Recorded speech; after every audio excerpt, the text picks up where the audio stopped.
દિલ્હીની ઘટનાને લઈને જામનગરની સુરક્ષા વ્યવસ્થા વધારવામાં આવી છે।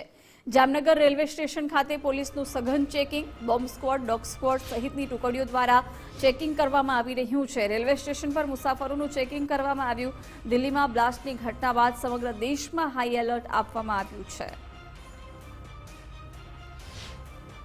દેશમાં જે હાઈ એલર્ટની પરિસ્થિતિ છે એ અન્વયે અમારા એસપી સરની સૂચના મુજબ અમે અહીંયા જામનગર રેલવે સ્ટેશને મુસાફરોની સુરક્ષા માટે સઘન અને કડક ચેકિંગ હાથ ધરેલ હતું અને દિવસ અને રાત અમે તમામ શંકાસ્પદ મુસાફરો તથા સામાન તથા બહારની આવતી જતી ટ્રેનો તમામ ઉપર પોલીસ દ્વારા સઘન ચેકિંગ કરીને કાર્યવાહી કરવામાં આવે છે।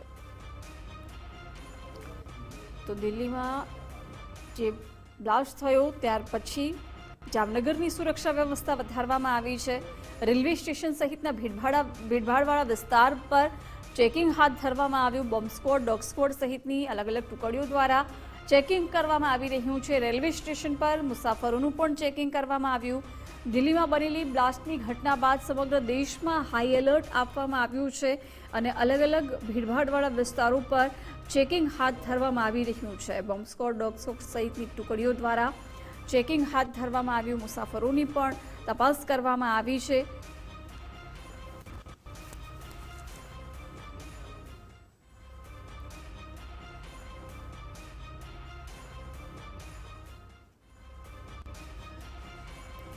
તો બોમ્બ સ્ક્વોડ, ડોગ સ્ક્વોડ સહિતની ટુકડીઓ દ્વારા ચેકિંગ હાથ ધરવામાં આવ્યું છે। રેલવે સ્ટેશન પર મુસાફરોનું ચેકિંગ કરવામાં આવ્યું છે। દિલ્હીમાં બનેલી બ્લાસ્ટની ઘટના બાદ સમગ્ર દેશમાં હાઈ એલર્ટ આપવામાં આવ્યું છે।